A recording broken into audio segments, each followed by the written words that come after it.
एक बार की बात है। अकबर बादशाह के दरबार में सभी दरबारी इकट्ठा थे। दरबार में खूब चहल पहल थी, लेकिन तभी एक व्यक्ति दौड़ता हुआ आया और सीधा बादशाह के सामने जाकर रुका।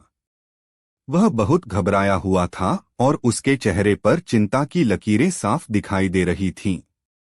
अकबर ने उसे देखकर पूछा, क्या हुआ? तुम इतने परेशान क्यों हो? वह व्यक्ति हाथ जोड़कर बोला, जहां पनाह, मैं आपका सेवक रामू हूँ।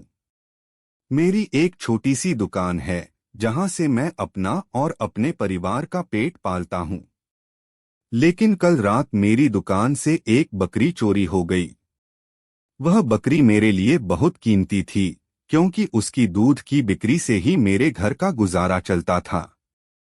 मैंने बहुत खोजबीन की, पर बकरी का कोई सुराग नहीं मिला। अकबर ने दरबारियों की ओर देखा और कहा, यह गंभीर मामला है। क्या कोई बता सकता है कि इस समस्या का हल कैसे निकाला जाए? दरबारी एक दूसरे की ओर देखने लगे, लेकिन कोई भी संतोषजनक उत्तर नहीं दे सका।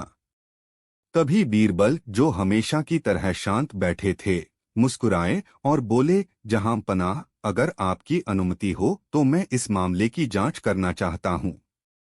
अकबर ने सिर हिलाया और बीरबल को अनुमति दे दी। बीरबल ने रामू से पूछा, तुम्हारी बकरी किस तरह की थी? उसका रंग क्या था?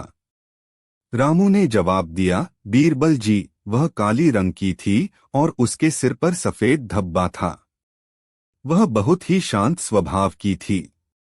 बीरबल ने कुछ सोचते हुए कहा, ठीक है, तुम चिंता मत करो, मैं तुम्हारी बकरी को ढूंढ निकालूंगा।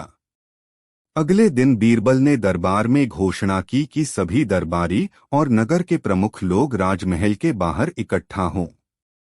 जब सभी लोग इकट्ठा हो गए, तो बीरबल ने उन्हें पंक्ति में खड़ा किया और कहा, आज रात मैंने एक विशेष मंत्र पढ़ा है, जिससे चोरी की गई बकरी अपने चोर के पास खुद ही चली जाएगी। बस आप सभी को एक एक करके मेरे सामने से गुजरना होगा। सभी लोग हैरान थे, लेकिन बीरबल की बात पर विश्वास करते हुए वे एक एक करके उसके सामने से गुजरने लगे। जब एक दरबारी, जिसका नाम रघुनाथ था, बीरबल के सामने से गुजरा, तो बीरबल ने अचानक कहा, रुको, तुम्हारे कपड़े पर बकरी का बाल है। रघुनाथ घबरा गया और उसने झट से कपड़े झाड़ने की कोशिश की। बीरबल ने मुस्कुराते हुए कहा, यही वह चोर है। देखो कैसे यह बेचैन हो गया। रघुनाथ ने डर के मारे सबके सामने अपनी चोरी स्वीकार कर ली और कहा, बीरबल जी, मुझे माफ कर दीजिए। मैंने लालच में आकर रामू की बकरी चुराई थी। अकबर ने गुस्से में कहा, तुमने चोरी करके न केवल कानून का उल्लंघन किया है, बल्कि एक गरीब आदमी का जीवन भी संकट में डाल दिया। तुम्हें इसकी सजा मिलेगी। बादशाह ने रघुनाथ को दंडित करने का आदेश दिया और रामू को उसकी बकरी वापस दिलाई। रामू ने बीरबल का धन्यवाद किया और बोला, आपकी बुद्धिमानी और न्यायप्रियता की जितनी प्रशंसा की जाए, उतनी कम है। अकबर ने बीरबल की ओर देखकर कहा, बीरबल, तुम्हारी सूझबूझ और समझदारी ने फिर एक बार साबित कर दिया कि तुमसे बेहतर कोई नहीं। तुमने एक गरीब की मदद की और न्याय दिलाया। बीरबल ने विनम्रता से कहा, जहां पनाह, यह तो मेरा कर्तव्य था। इस घटना के बाद बीरबल की प्रशंसा और भी बढ़ गई और हर कोई उसकी बुद्धिमानी का कायल हो गया। एक दिन अकबर और बीरबल बगीचे में टहल रहे थे। अकबर का मन बहुत हल्का और खुश था, तो उन्होंने बीरबल से कहा, बीरबल, तुम हमेशा मेरी समस्याओं का हल निकालते हो। आज मैं तुम्हें एक कठिन चुनौती देना चाहता हूं। अगर तुम इसे हल कर पाओगे तो मैं तुम्हें इनाम दूंगा। बीरबल ने उत्सुकता से पूछा, जहां पनाह, वह कौन सी चुनौती है? अकबर ने एक पेड़ की ओर इशारा करते हुए कहा, देखो उस पेड़ को। मैं चाहता हूं कि तुम मुझे बताओ कि इस पेड़ की सबसे ऊंची टहनी कौन सी है, लेकिन ध्यान रहे कि तुम पेड़ पर चढ़कर या उसकी ओर देखकर इसका जवाब नहीं दे सकते। बीरबल ने मुस्कुराते हुए कहा, जहांपनाह, यह तो बहुत आसान है। मैं तुरंत इसका उत्तर दे सकता हूँ। अकबर हैरान होकर बोले, तुम सचमुच इस प्रश्न का उत्तर बिना पेड़ को देखे दे सकते हो? बीरबल ने विनम्रता से सिर झुकाते हुए कहा, जी हाँ, जहांपनाह। इस पेड़ की सबसे ऊंची टहनी वही है जो आसमान की ओर सबसे ज्यादा झुक रही है। अकबर ने थोड़ा सोचकर कहा, लेकिन बीरबल, तुमने यह कैसे कहा? तुमने तो पेड़ की ओर देखा भी नहीं। बीरबल ने मुस्कुराते हुए जवाब दिया, जहांपनाह, यह पेड़ हो या इंसान, जो जितना ऊंचा होता है वह उतना ही विनम्र होकर झुकता है। इसलिए जो टहनी सबसे ऊंची है वही सबसे ज्यादा झुकी होगी। अकबर ने यह सुनकर जोर से हंसते हुए कहा, बीरबल, तुमने फिर से अपनी बुद्धिमानी का प्रमाण दे दिया। तुम हमेशा असंभव को संभव कर दिखाते हो। बीरबल ने फिर से सिर झुकाते हुए कहा, जहांपनाह, आपसे सीखकर मैं यही जान पाया हूं कि विनम्रता ही सच्ची महानता है। अकबर ने बीरबल की प्रशंसा की और कहा, बीरबल, तुमने न केवल मेरी चुनौती का उत्तर दिया बल्कि मुझे एक महत्वपूर्ण सबक भी सिखाया। यह इनाम तो तुम्हारे लिए बहुत छोटा है, लेकिन इसे मेरी ओर से सम्मान स्वरूप स्वीकार करो। अकबर ने बीरबल को एक बेशकीमती हार भेंट किया, जिसे बीरबल ने धन्यवाद सहित स्वीकार कर लिया। दरबारियों ने बीरबल की समझदारी की फिर से सराहना की और अकबर ने हंसते हुए दरबार समाप्त किया। बीरबल की यह चतुराई और ज्ञान की गहराई देखकर हर कोई उनकी प्रशंसा करता रहा और यह कहानी दरबार में और नगर में कई दिनों तक चर्चा का विषय बनी रही। 1000 मूर्ख 0100000001। इलाहाबाद से वापस आते समय बीरबल कटामुस्तान से 1000 सक्षम लोगों को लेकर आए क्योंकि उन्हें लगा कि सेना को इसकी आवश्यकता होगी। क्या इलाहाबाद से आने पर राजा बीरबल के मन में उन्हें स्वीकार कर लेंगे? उन्हें खाना, कपड़ा और वेतन कैसे दिया जाए? उसे चिंता ने घेर लिया। महल में बीरबल का स्वागत और सत्कार करने के बाद अकबर ने बीरबल से कहा, तुम हमारे लिए इलाहाबाद से क्या लाए हो? उसने पूछा। उन्होंने कहा, हजारों मूर्ख। आप 1000 मूर्ख कैसे कहते हैं? अकबर ने पूछा। जैसे ही मैंने उन्हें बुलाया वे मेरे पीछे दौड़ पड़े। क्या तुम्हें आश्चर्य नहीं होता कि यह बीरबल हमें कपड़े, भोजन और वेतन कैसे देगा? मैं एक राजा का सेवक हूं। मैं उनकी देखभाल कैसे करूं? इसलिए मैं उन्हें बेवकूफ कहता हूं। अकबर, इसकी चिंता मत करो। देश की सुरक्षा के लिए सेना एक आवश्यकता है। उन्होंने कहा कि जिन लोगों ने जल एकत्र किया है वे सभी सेना में सम्मिलित किए जाएंगे और इस आशय का आदेश जारी कर दिया। 20 कहाँ है? जैसा कि हम सभी जानते हैं, बीरबल बादशाह अकबर के पसंदीदा रत्न और सलाहकार थे। चाहे कोई छोटा सा मुद्दा हो या कोई बड़ी और महत्वपूर्ण बात, अकबर हमेशा मदद और सलाह के लिए बीरबल की ओर देखते थे। चूंकि राजा के दरबार में बीरबल को अधिक पसंद किया जाता था, इसलिए अन्य सदस्य अक्सर ईर्ष्या करते थे। एक दिन जब अकबर दरबार में आए तो उन्होंने देखा कि दरबार में बहुत सन्नाटा था और चर्चा के दौरान कोई बात भी नहीं कर रहा था। जब भ्रमित राजा ने अचानक चुप्पी का कारण पूछा तो एक बुजुर्ग व्यक्ति आगे आया और उनसे शिकायत की कि कई वर्षों तक राजा की सेवा करने के बाद भी अकबर केवल बीरबल को पसंद करते हैं। उस व्यक्ति ने यह भी बताया कि पक्षपात के कारण वे सभी कितना अपमानित महसूस करते हैं। अकबर ने खुद को बीरबल से बेहतर साबित करने के लिए कमरे में मौजूद सभी लोगों से एक प्रश्न पूछने का फैसला किया। उनका प्रश्न था, बीज कहाँ बोए जाते हैं, लेकिन कोई भी सही उत्तर नहीं बता पाया। फिर अकबर ने बीरबल को बुलाया। बीरबल ने एक गिलास पानी मांगा और समझाया कि यदि ले लो तो हर जगह एक बीज होता है। बच्चों के लिए अकबर बीरबल की कई कहानियों में से यह उनकी पसंदीदा है। टीआर भगवान का एक उपहार। अकबर ने राजा को दरबार में प्रतिदिन बीरबल की प्रशंसा करते देखा और केवल एक व्यक्ति से ईर्ष्या की। आज उसने निश्चय कर लिया कि किसी भी तरह बीरबल को बराबर करके प्रशंसा प्राप्त करनी चाहिए। वह सभा में बैठ गया और बीरबल की ओर देखने लगा। वह ठठाकर हंसा। यह देखकर अकबर ने पूछा कि उनकी हंसी का कारण क्या है। राजा बहुत लाल है और परिषद के अन्य मंत्री भी लाल हैं, लेकिन केवल बीरबल को काले रंग में देखकर उन्होंने कहा कि वह बिना जाने क्यों हंसे। बीरपाल तुरंत उठे और बोले, जब भगवान अपने भक्तों को आशीर्वाद देते हैं तो आप सभी रंग मांगते हैं और प्राप्त करते हैं। मैंने केवल ज्ञान की खोज की और उसे प्राप्त किया। उन्होंने कहा कि जिसने जो मांगा उसे मिल गया। बीरबल के जवाब से अकबर खुश नहीं हुए। जो बीरबल से ईर्ष्या करता था उसने शर्म से अपना सिर झुका लिया और बीरबल से माफी मांगी।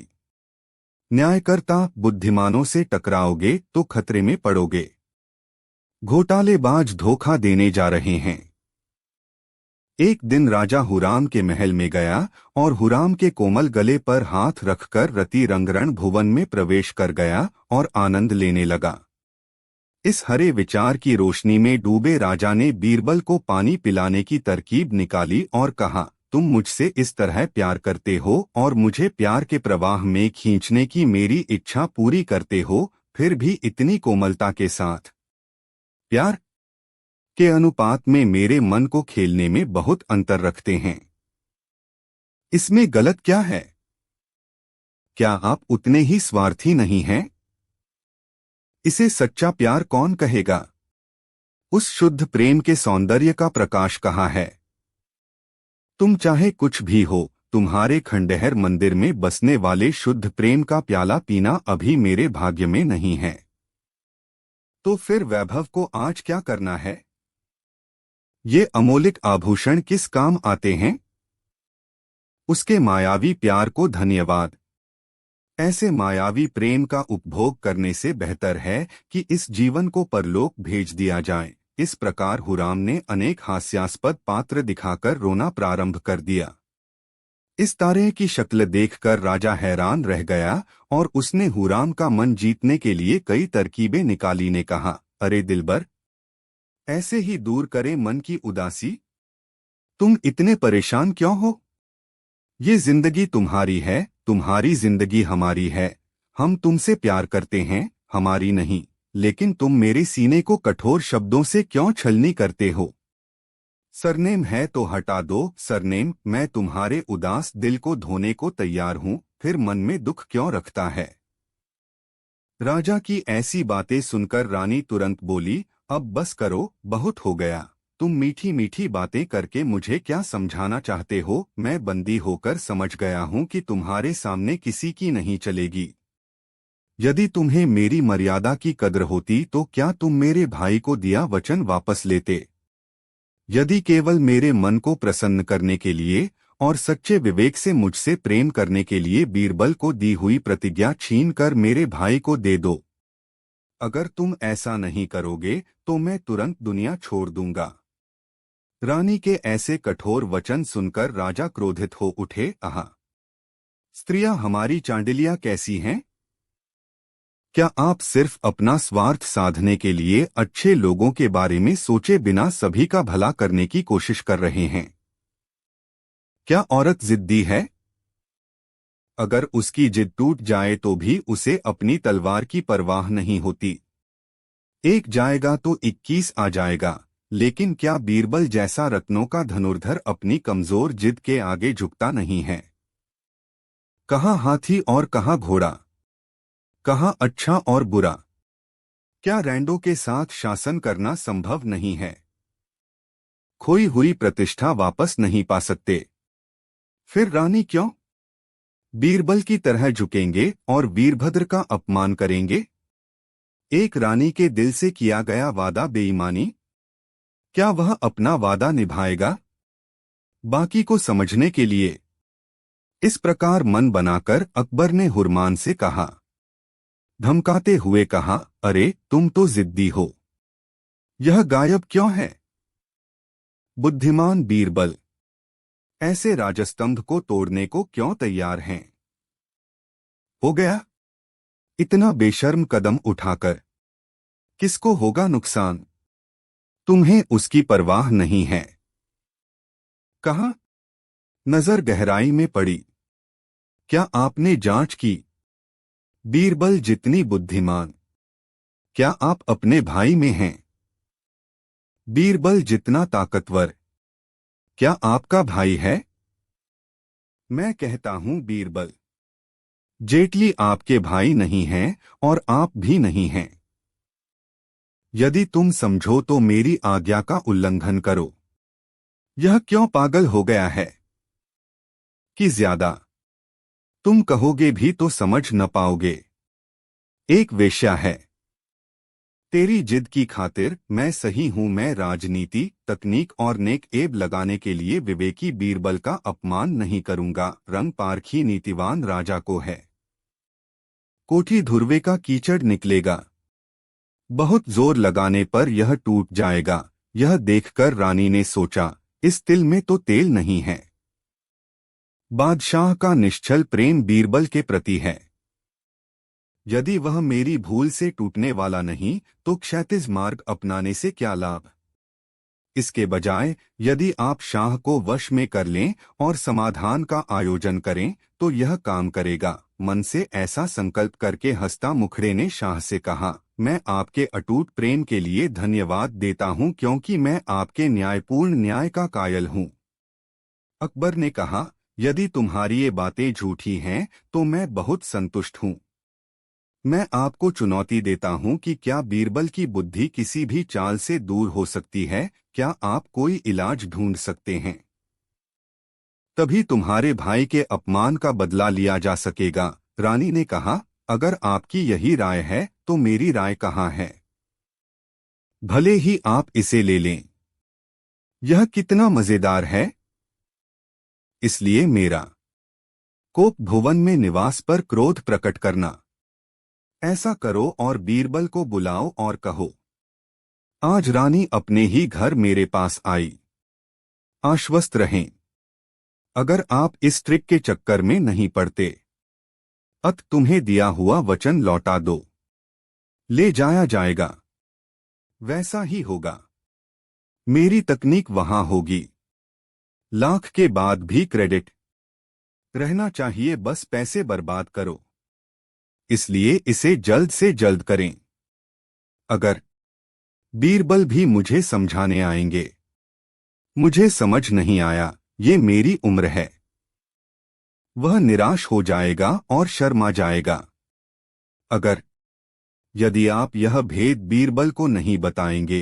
रानी की ऐसी मायावी संरचना को जानकर शाह ने सोचा कि मुझे पूरा यकीन है कि बीरबल रानी को हर तरह से मनाकर मेरे पास भेजे बिना अकेला नहीं रहेगा। रानी की इस कपटपूर्ण व्यवस्था को क्रियान्वित करने के लिए दरबारियों ने रानी से झगड़ा कर लिया और एक दूसरे से अलग हो गए। तब अकबर ने रानी से समझाने को कहा। जैसे ही यह आदेश दिया गया, बीरबल को आश्चर्य हुआ कि इसमें कौन सी बड़ी बात है। मकान मालिकों और किराएदारों के बीच झगड़े असामान्य नहीं हैं। लेकिन अगर मैं रानी साहब शाह को मनाने की कोई चाल चलाऊं तो मेरा नाम बीरबल होना चाहिए। इतना कहकर बीरबल सलाम करता हुआ रानी के सामने जाकर खड़ा हो गया। बीरबल आया होगा। रानी मन ही मन बुदबुदाई, अरे जिसने मेरे भाई को अशुद्ध किया है वह यहाँ आ गया है। क्या मैं सचमुच आज उसका सांचा बनाऊं? कई दिनों के लिए गाय माता की भांति उसका सिर किसी को अपनी बाहों में दबा रहा था। लेकिन वह जो कुछ लोगों के लिए बहुत कुछ करता है। मन में इस प्रकार के तर्क वितर्क चल ही रहे थे कि बीरबल के संकेत के अनुसार एक सिपाही कहने लगा कि शाह ने आदेश दिया है कि जो कुछ हुआ है उसके अनुसार अमुक प्रयोजन करना आवश्यक है, जल्द से जल्द। इसलिए इस बारे में कोई और कोशिश न करें, बल्कि जिस काम से हमारा सरोकार है उस पर जल्द से जल्द ध्यान दें, नहीं तो बीच में ही संकट खड़ा हो जाएगा। इतना कहकर किराएदार चला गया। रानी चपरासी की बोली पर विशेष ध्यान दे रही थी, इसलिए समाचार सुनकर सोचने लगी, यह क्या हो सकता है। जैसा भी हो, लेकिन एक छिपे हुए भेद के साथ क्या यह भरा हुआ है। हे बीरबल, हे बीरबल, मुझे समझाएं कि इसने क्या कहा। मुझे इस बारे में कुछ नहीं पता। बीरबल ने धीरे से कहा, अरे शहजादी, शाह का आदेश है कि 2 दशकों तक इस विभाजनकारी मामले का रहस्य किसी को पता नहीं चलना चाहिए। इसलिए मैं उस अंतर के भ्रम को आपके सामने उजागर करने में असहाय हूं। धैर्य रखो, क्यों झिझकते हो? क्या यह जल्द आएगा? देखिए कैसा है कुदरत का करिश्मा। एक पल में आपके चेहरे पर कितना बदलाव दिखता है। यह देखना मेरे आश्चर्य से परे नहीं है। क्या करें, सत्ता के आगे अक्ल की नहीं चलती। काम के दबाव के कारण आपके सामने बार बार नहीं रह सकता। इतना कहकर बीरबल चला गया। देखा बीरबल चला गया, रानी ने गहरी सांस लेते हुए कहा, हाय, ये तो धर्म छापा नाडी। जब आप खर्च करने गए थे तो क्या यार्ड बर्बाद हो गया था। जब मैंने धोखा दिया तो मैंने धोखा दिया। शाह ने अपना काम स्मार्ट तरीके से करने के लिए यह ढांचा तैयार किया है। क्या दूसरी रानी मुझसे शादी करेगी? और उसने शादी करने के लिए इतनी परेशानी उठाई है। रंग आपके प्यार का राजा है। मैं बीरबल को हटाकर ही जाऊंगा। तो इस वक्त मेरी अक्ल काम न आएगी तो खाविंद के भाई के पास क्यों न जाऊं? नहीं जाओगे तो सारे दाव खराब हो जाएंगे और पछताना भी नहीं पड़ेगा। इतना कहकर रानी तुरंत कोप भुवन में बैठे राजा के पास गई और हाथ जोड़कर बोली, हे प्राणनाथ, मेरे भाई ने जो दुस्साहसिक अपराध किया है उसे क्षमा कर दो। राजा रानी के पास आए। रानी की ऐसी हालत देखकर राजा ने बीरबल की बुद्धि की प्रशंसा की और कहा, हे जिद्दी रानी, तुम्हारी बुद्धि कहाँ चली गई? क्या तुम धोखेबाज हो या बीरबल? क्या आप अपनी इस चाल में फंस गए या बीरबल फंस गए? देखिए बीरबल की बुद्धि का खेल। अब विचार करें कि वजीर का पद भोगने के योग्य कौन है, आपका भाई या बीरबल? जोजे वापस आकर मेरे काम में हस्तक्षेप नहीं करेगा। राजा की बात सुनकर रानी शर्मा गई और शाह ने बीरबल की रणनीति की सराहना की और उनका सम्मान बढ़ाया। स्त्रियां अपने मूर्ख भाइयों और अच्छे पतियों के साथ कैसी कैसी शरारतें रचती हैं। महिलाएं अपने पतियों को उखाड़ने के लिए कितनी हदें पार कर जाती हैं। पारकी के लिए और गुणी पुरुषों का सम्मान कर उन्हें अपना बना लेती है। असली मालिक। राजा अकबर एक बहुत लोकप्रिय और प्रसिद्ध राजा थे। उनके कारण ही अन्य सभी राजा एक साथ शांति से रहते थे। एक दिन एक अलग जगह के राजा फैजल ने बुद्धिमान बीरबल से मिलने और उनकी बुद्धिमत्ता को व्यक्तिगत रूप से देखने का फैसला किया। राजा ने किसान का भेष धारण किया और बीरबल से मिलने के लिए दिल्ली चल दिए। रास्ते में उसने एक बूढ़े लंगड़े आदमी को मदद मांगते हुए देखा। बुजुर्ग दिल्ली जाना चाहता था लेकिन किसी ने उसकी बात नहीं सुनी।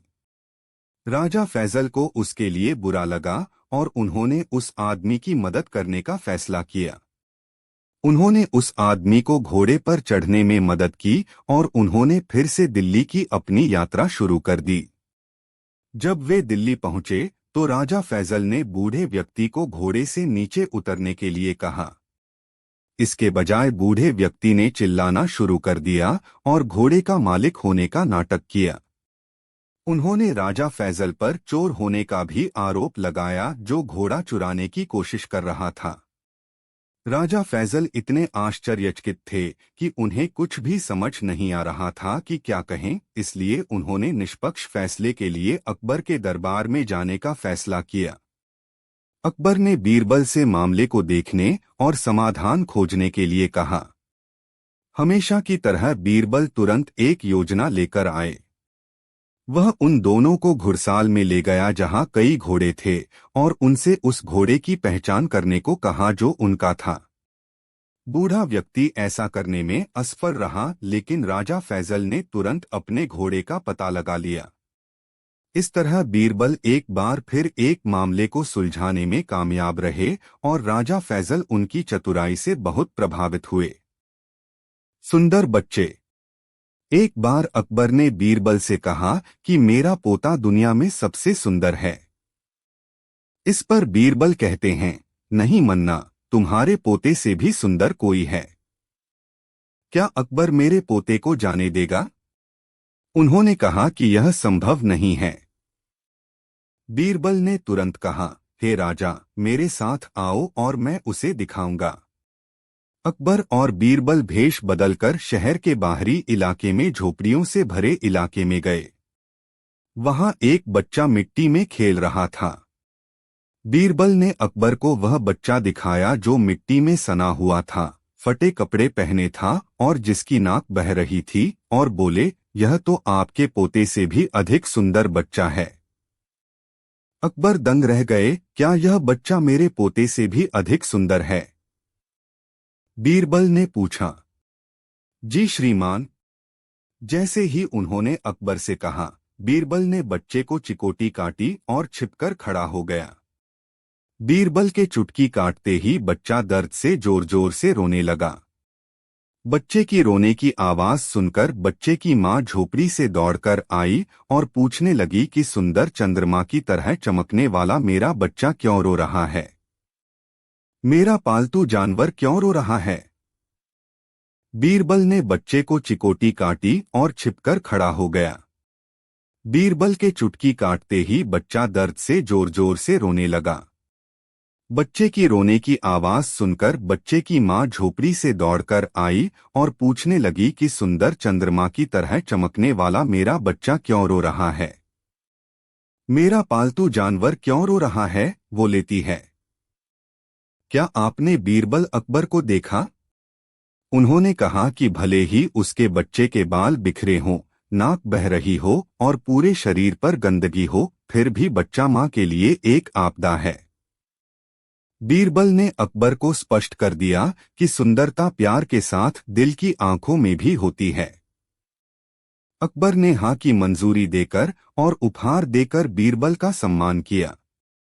नीति, हर मां का एक खूबसूरत बच्चा होता है। तंबाकू। बीरबल को धूम्रपान की आदत थी। राजा के कितना भी कहने पर भी बीरबल धूम्रपान की आदत नहीं छोड़ सके। एक वरिष्ठ मंत्री को बीरबल का धूम्रपान करना बिल्कुल पसंद नहीं था कि उसे बीरबल को अपमानित करने का अवसर लेना चाहिए सोच रहा था। वह दिन आ गया जब राजा और वरिष्ठ मंत्री महल के बगीचे में लापरवाही से बातें कर रहे थे। वरिष्ठ मंत्री ने महल के बगीचे की बाड़ पर एक तंबाकू का पौधा अपने आप उगते हुए देखा। तभी एक गधा वहां आया और तंबाकू खाने के इरादे से अपना मुंह पत्ते पर रख दिया। मुझे इसकी मसालेदार गंध पसंद नहीं आई और मैं इसे खाए बिना ही चला गया। तुरंत वरिष्ठ मन्ना, मंत्री जी को मुस्कुराते हुए देखो। उन्होंने कहा कि बीरबल को पसंद आने वाली यह तंबाकू वाली चीज एक गधे को भी पसंद नहीं है। बीरबल तुरंत हंसे और बोले, तंबाकू मेरा पसंदीदा पदार्थ है, लेकिन गधा तंबाकू नहीं रखता। उसने कहा। बीरबल ने अपने बड़बोलेपन से वरिष्ठ मंत्री की नाक तोड़ दी। नीति, एक व्यक्ति को जो पसंद है, इसका मतलब यह नहीं है कि वह दूसरे व्यक्ति को भी पसंद है। मक्खन व्यापारी। एक दिन सेवामल और मंदबुद्ध नाम के दो व्यापारी अपने विवाद का समाधान मांगने अकबर के दरबार में आए। सेवामल ने शिकायत की कि पिछले महीने उसने मंदबुद्ध को कुछ पैसे उधार दिए थे, लेकिन अब मंदबुद्ध उसे पैसे देने से इनकार कर रहा है। उन्होंने शिकायत की कि दरअसल मंदबुद्ध उनसे कभी पैसे लेने की बात से असहमत हैं। अकबर ने मंदबुद्ध से उसकी कहानी पूछी और मंदबुद्ध ने बताया कि सेवामल सिर्फ झूठ बोल रहा है, और उसके व्यापार को नुकसान पहुंचाने की कोशिश कर रहा है। फिर अकबर ने बीरबल से मामले का निष्कर्ष निकालने और यह पता लगाने के लिए कहा कि कौन झूठ बोल रहा है। बीरबल ने दोनों पक्षों से कहानी सुनी और फिर उनके बारे में और अधिक जानने के लिए बाजार जाने का फैसला किया। उसने अपने नौकर को बाजार भेजा और वापस आकर उसने बीरबल को बताया कि सेवामल को सभी लोग बहुत विनम्र व्यक्ति मानते हैं, जबकि मंदबुद्ध एक चतुर और स्वार्थी व्यक्ति है। तब बीरबल को एक विचार आता है और वह अपने सेवक से फिर से घी के 2 अलग अलग कटोरे में एक एक सोने का सिक्का डालने और फिर उसे सेवामल और मंदबुद्ध दोनों को बेचने के लिए कहता है। अगले दिन बीरबल ने मंदबुद्ध को असली अपराधी घोषित कर दिया, क्योंकि उसने कभी भी सोने का सिक्का नहीं लौटाया, लेकिन सेवामल ने एक विनम्र व्यक्ति होने के नाते उसे वापस कर दिया, जिससे साबित होता है कि मंदबुद्ध झूठा है और गलत काम करने में सक्षम है। इसके बाद अकबर मंदबुद्ध को दंडित करता है और उसे पैसे वापस देने का आदेश देता है। बाजरे की रस्सी। अकबर के दरबार के अधिकांश दरबारी बीरबल से बहुत ईर्ष्या करते थे। एक दिन सबने मिलकर उसे फंसाने का निश्चय किया। उसने सम्राट के महावत को समझाया कि तुम्हें जाकर राजा से कहना चाहिए कि तुम्हारा हाथी इतना पागल हो गया है कि उसे कोई वश में नहीं कर सकता। महावत राजा के पास गया और उससे वैसा ही बोला जैसा उसे निर्देश दिया गया था। राजा ने तुरंत वैद्य को बुलाया और बुखार ठीक करने को कहा। राजवैद्य ने भी तुरंत उससे कहा कि हाथी को तभी वश में किया जा सकेगा जब हम बाजरे के पौधे के डंठल से रस्सी बुनकर उसे बांधेंगे। अकबर ने राजसभा में घोषणा की कि बाजरे के डंठल से रस्सी बुनकर ले आओगे, 1000 सोने के सिक्के दिए जाएंगे। सभी लोग सोच में पड़ गए। अकबर 15 दिन का समय दिया गया। 15 दिन।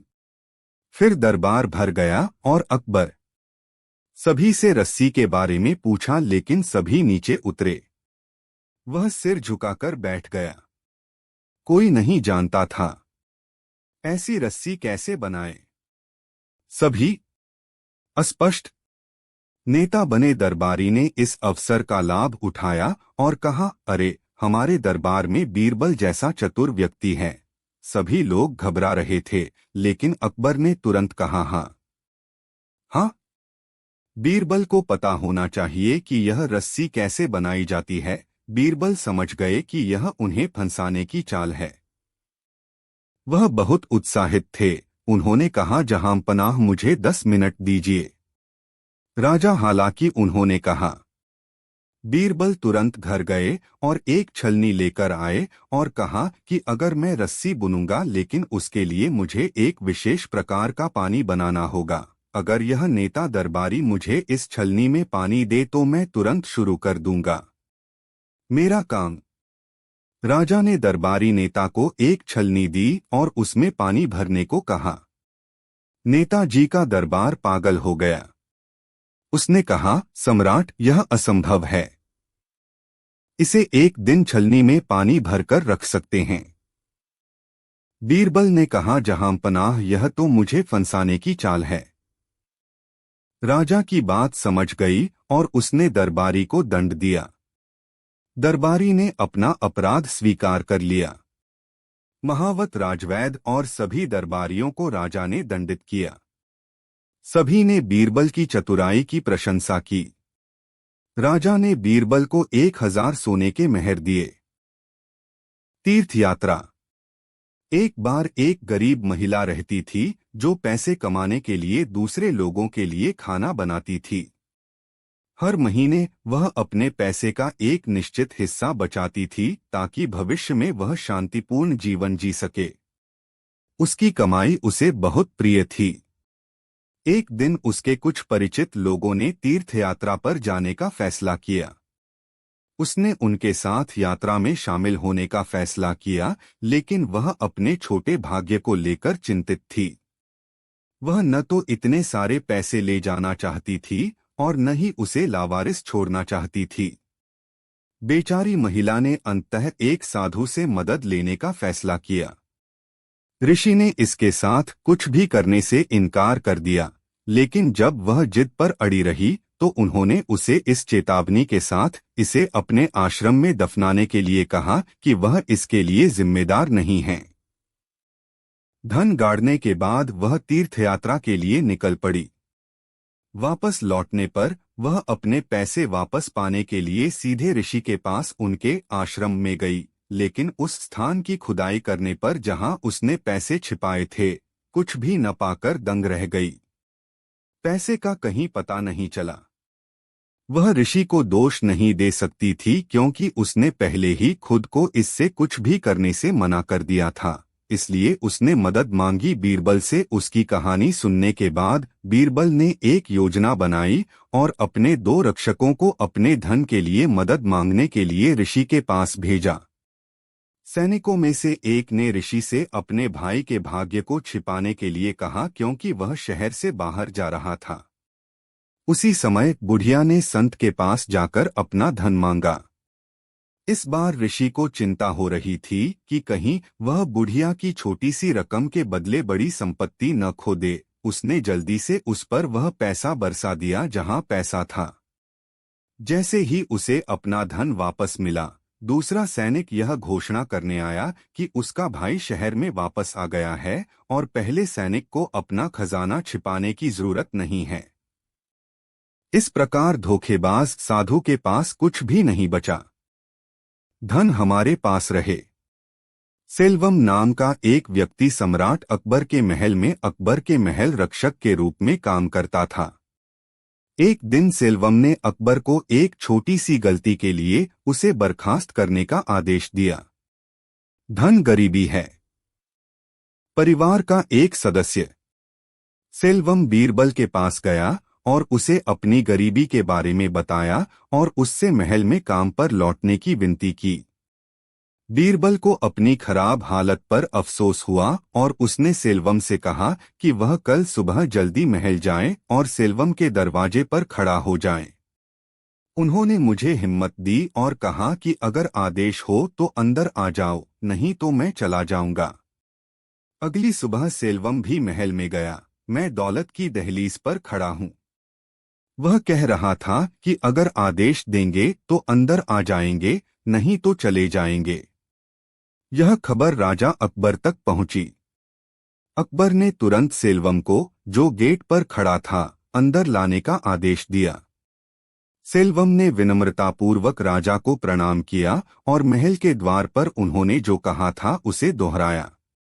जैसे ही अकबर मुस्कुराए, धन हमेशा हमारे साथ रहे, इतना कहकर उन्होंने उसे बहाल करने का आदेश दिया।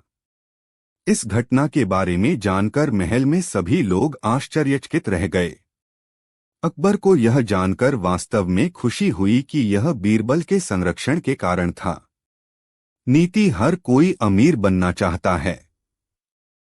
सोने के सिक्कों को तांबे के सिक्कों में परिवर्तित किया गया। अकबर के लिए यह प्रथा थी कि वह अपनी परिषद में आम लोगों से व्यक्तिगत रूप से मिलता था और उनकी शिकायतों की जांच करता था। एक दिन सुंदरी बाई नाम की एक बूढ़ी औरत अकबर के दरबार में आई। वह बहुत गरीब है। प्रभु अकबर से 1 वर्ष पहले मैं बद्रीनाथ यात्रा पर जाना चाहता था। मैंने अपनी संपत्ति को सोने के सिक्कों में बदल दिया और उन्हें एक थैले में रख दिया, मुंह को एक तंग रस्सी से बांध दिया, उस पर मोम डाला और एक संकेत के लिए मोम में एक कबूतर की अंगूठी चिपका दी। तब मैं स्वयं महापुरुष कुलशा के पास गया और उनसे कहा कि मेरे बद्रीनाथ आने तक इसे सुरक्षित रखना। वह मुझे घर के पीछे ले गया। वहां एक गड्ढा खोदा, मेरा बैग उसमें डाला और उसे मिट्टी से ढक दिया। फिर मेरे लिए उन्होंने कहा कि यात्रा से वापस आने के बाद आप स्वयं यह गड्ढा खोद सकते हैं। बद्रीनाथ यात्रा के बाद उन्हें देखकर मैं चौंक गया और उनके कहे अनुसार अपना बैग लेकर घर लौट आया। मैंने बैग पर जो मोम डाला और कबूतर का चिन्ह बरकरार रहा, लेकिन उसने यह कहते हुए आंसू बहा दिए कि बैग में केवल सोने के सिक्के ही तांबे के सिक्कों में बदल गए थे। उस माँ के आंसू देखकर बीरपाल उन्होंने अकबर से कहा, मैं इसका निपटारा कर दूंगा। बीरबल उस माँ को देखो, माँ मुझे अपना थैला दे दो। यदि आपकी बात सच है तो उसने आपके सोने के सिक्के आपको वापस भेज दिए। घर जाते समय बीरबल ने सोचते सोचते अपने घर से नई चादर ले ली और उसे फाड़ दिया। फिर कोई कुशल दर्जन जानती है कि इस चादर को बिना तोड़े खूबसूरती से कैसे सिलना है। क्या आप जानते हैं? उसने अपने गार्ड से पूछा। वह मंसूर अली नाम का एक दर्जी है। उसने कहा कि अगर तुम उसे दोगे तो वह उसे सिल देगा, बिना यह जाने कि वह फटा हुआ है। बीरबल अपने नौकर के साथ मंसूर अली की दुकान पर गए। उन्होंने मुझे एक फटी हुई चादर दी और उसे सिलने को कहा। उसने उसे सिल दिया ताकि वह फटे नहीं। इसके बाद बुढ़िया का बैग फैलाएं और कहें, क्या आपने हाल ही में यह बैग सिलवाया है? उसने पूछा। हाँ, 1 महीना इससे पहले गुलशा मेरे पास आई और मुझसे बैग पर एक जगह सिलने के लिए कहा। बीरपाल ने चादर ले ली और घर लौट आया। अगले दिन दरबार की बैठक हुई। बीरबल ने अकबर से कहा कि माँ ने जो कुछ कहा था वह सब सच था और जो कुछ हुआ था। अकबर गुलशा से, क्या बीरबल जो कहते हैं वह सच है? उसने कहा, प्रभु लालच ने मेरी आंखें अंधी कर दी हैं और कहा है कि मुझे क्षमा कर दो। बुढ़िया को उसके सोने के सिक्के वापस मिल गए। अकबर ने गुलशा को कैद कर लिया। बीरबल की बुद्धिमत्ता को देखकर अकबर ने उन्हें उपहार देकर सम्मानित किया। हर कोई चकित था। सभी दूल्हों को फांसी दो। एक दिन अकबर क्रोधित होकर सभा में बैठा था। उस दिन सभा में अकबर का दामाद आया हुआ था। अकबर ने उनसे अपनी बेटी को विदा करने के लिए कहा, लेकिन दामाद को भेजने के लिए उसने इनकार कर दिया। अकबर ने कहा, किसी ने कभी किसी बात से इनकार नहीं किया, लेकिन उनके दामाद का इनकार उनके लिए अपमानजनक था। उसने सोचा कि उसे उचित दंड दिया जाना चाहिए। इसलिए उन्होंने बीरबल को बुलाया और राज्य के सभी दामादों को फांसी पर चढ़ाने का आदेश दिया। आदेश सुनने वाले सभी लोग भयभीत हो गए। राज्य में हर कोई किसी न किसी समय किसी का दामाद होगा।